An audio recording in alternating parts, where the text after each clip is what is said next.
सिमेई खीरी बनवाई चुली में निआं लगेगा पर गोटे बड़ कड़े बसई अल्प टिके तेल पकईदेली आ तेल तातिबा पर 3 पैकेट सिमेई को पकईली।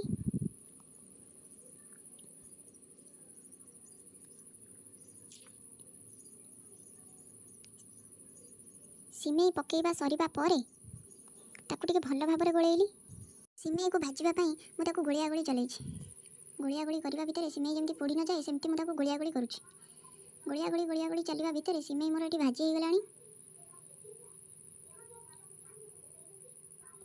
सिमेई भाजी हो पर गोटे छोट ग्लास रे 2 ग्लास क्षीर पकईली। क्षीर पकई सारिबा पर तापर ताकू टिके भल भाव में गोलैली। गोलैबा पर 4टा तेजपत्र पकईदेली तापर ताकू टिके गोलैदेली।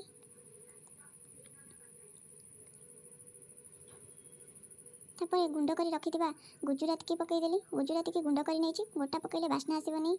तापर 3 टिपी चीनी पकईदेली। तापर स्वाद अनुसार टिके लुण पकईदेली। तापर ताकू टिके भल भाव में गोलैली। गोलैबा गोलैबा गोलैबा गोलैबा गोलैबा गोलैबा चली।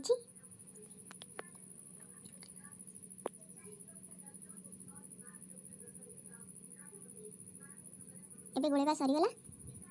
तापर सिमेई खीरीटा पूरा गप गप गप गप हो फुटुची ता भितर मुझे गोलैदेली। खीरी बनैला बेले खीरी जदि पोड़ी जाए खीरीर स्वाद आसबनी से मुझे गोलाऊँगी। मोर ये सिमेई खीरी रे काजू किशमिश पड़े केते बढ़िया लगी था खाइबा हेले कौन करवा आम गाँव गोटे बड़ ग्रोसरी दुकानी भाई 20 टंकार काजू किशमिश दवाई मना करदेले। मुझे सिमेई खीरी रे केते टंकार काजू किशमिश पकईकी सिमेई खीरी बनैबी कमेंट रे जणातु। मोर ये साधा सीधा सिमेई खीरी वीडियोटी केमिति लागिला कमेंट रे जणाइबा को भूलिबेनी।